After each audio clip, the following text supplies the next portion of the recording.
Akwande Mzansi nguDimeni uDumsana kwaSithole. Ngifuna ukuthi kuwe namhlanje know your value, know your worth. Mntwana ekhaya yazi ngikhumbula kunomunye ubaba bekalele esibhedlela. Ubaba bekagula kabuhlungu. Lo baba kwabe kwafika isikhathi la selabona khona ukuthi la yakhona sekuseduze. Baba wathi indodana yakhe nayiza kuye izomvakatshela wakhipha iwatch esandleni. Wayinikela indodana yakhe. Wathi ngibawa ukuthi uthathele watch uyoyithengisa ejewelry store.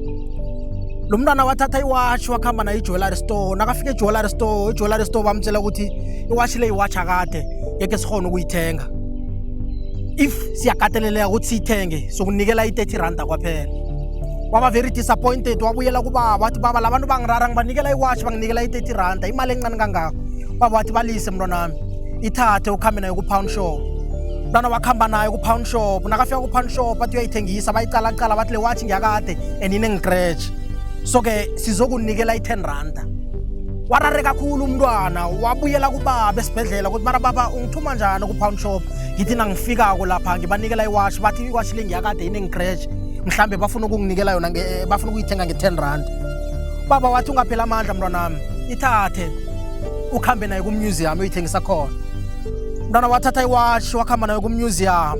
Ungena kwakhe ku-museum kuyikhipha kwakhe abanikela yona bakhombisa yona kwatshentsha imood bakareka bathi nababona le watch babizana bangena naye ofisini bamnikela inselo ukuthi ahlale phasi.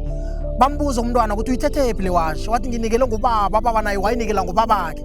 Bathi nabayicala kuba this is one of the special classic watches sebekade sizifuna.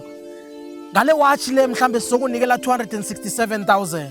Mntwana wacabanga ukuthi ngikhambile banginikela i-R30 ngakhamba banginikela i-R10 ngifike ku-museum bang-offera over 200,000 yemali. Wathi before ngi-enter into this deal let me go back to the father yom-aleta indaba ezimnandi. Wathi nakafika kubabakho baba kwathi bengazi mntwanami ukuthi this is one of the special watches. It had to take the right environment with the right people for them to see the value of the watch. Mntwana ekhaya ngifuna ukukutshela ukuthi ngenzeka la ukhona mhlambe they don't see your worth, they don't see your value. Mhlambe la ukhona uzibona udevalue.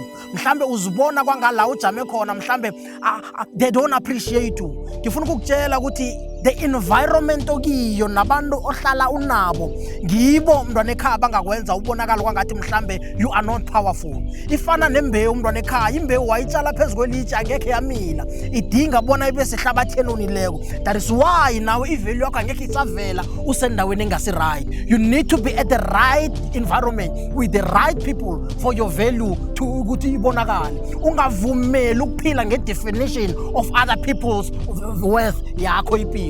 Abantu ungavumeli bona bakudetermine your price. You need to set your own price regardless of your history, regardless of your current circumstance. You need to be at the environment eka-appreciate-ako. Mntwana ekhaya ngiyazi ukuthi ku-addictive ukubethelwa izandla ngabanye abantu. Ku-addictive ukuthola ama-compliments. Uyajwayela ukuthi uhlala ukuthola ama-compliments. Kodwa ungakuvumeli bona ubuhle bakho budetermine ma-number of the compliments that you are getting. Ungavumeli i-value yakho idetermine ma-appreciations owatholako ngabanye abantu. Abantu abakanamatheli kuwe awusiyidlu. Abantu azange babelethwa nawe. Therefore ungavumeli bona bakudeterminele ukuthi uphi empilweni. What is your worth? What is your value? Kuthi nabantu abaningi namhlanje abakuma-relationships where they are devalued. Abantu bakuma-relationship bakakarele ngoba baza kuthini. Bakakarele ngoba bathi ngina over 10 years ngihlala nalo muntu. Una over 10 years kodwa what can you show? Mntwana ekhaya ngifuna ukukutshela ukuthi hlala in a relationship where you are valued. Hlala ku-relationship la ubukhona bakho bu-appreciate ukudlula your absence. Ungabi ku-relationship where ubukhona bakho abonakali umuntu kube ngathi ukwenzela i-favor ngokuhlala nawe. Mntwana ekhaya you need to be at an environment where you are valued. Abantu abaningi basebenza imisebenzi ngoba bafuna ukufida ekhaya. Abasebenzi ngoba i-value yabo iyabonakala. Angisho ukuthi ubalekele umsebenzi uthi I'm not valued bese uthi uyalisa. Yes, we start from the bottom, we go up,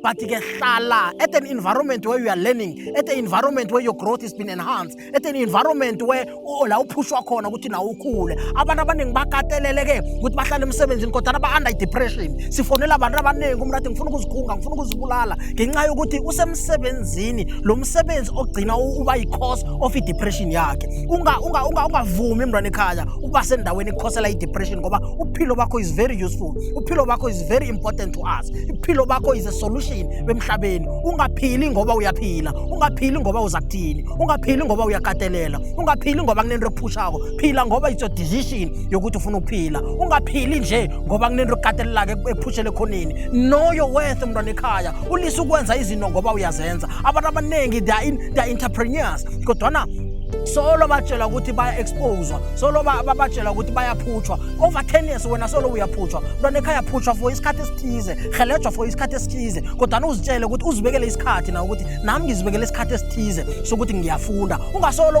uyafunda unomphela. Iye Yesu sithi ukuthi sifunda for esilonge esisiphila kodwa ungasolo wena solo ugagarele emntwini, usolo ugagarele emntwini ukuthi kuza kulunga. Kulunga njani ungakulungisi? Nawe kufanele kube you can't be a follower forever. There has to come a point in time la uzitshela khona ukuthi now I'm a leader, now I put my foot down, now I'm leading others who are following me. Ngoba wonke umuntu ophilako ufana nepompi ephuma amanzi. Mntwana ekhaya amanzi aphuma kodwa akaphumeli wena, aphumela umuntu osecade. Nawe kufanele uthelelela abanye beza ngemva kwakho, ungabi umuntu olandela ngemva unomphela. Yes, you need to have a mentor, yes, you need to be a mentoree, ulandele ngemva ufunde kodwa kufika isikhathi la solo uzitshela khona ukuthi now I need to put my foot down, now I have learned enough, now I'm leading, now I'm living my life, now I know my self-worth, now I know my value. Because for as long as ungayazi value yakho, abanye abantu bazokudetermine ivalue yakho. For as long as you don't put a price to yourself, abanye abantu bazokudetermine le price ukuthi wena uworth amalini. Sinabantu abaningi namhlanje who are supposed to be millionaires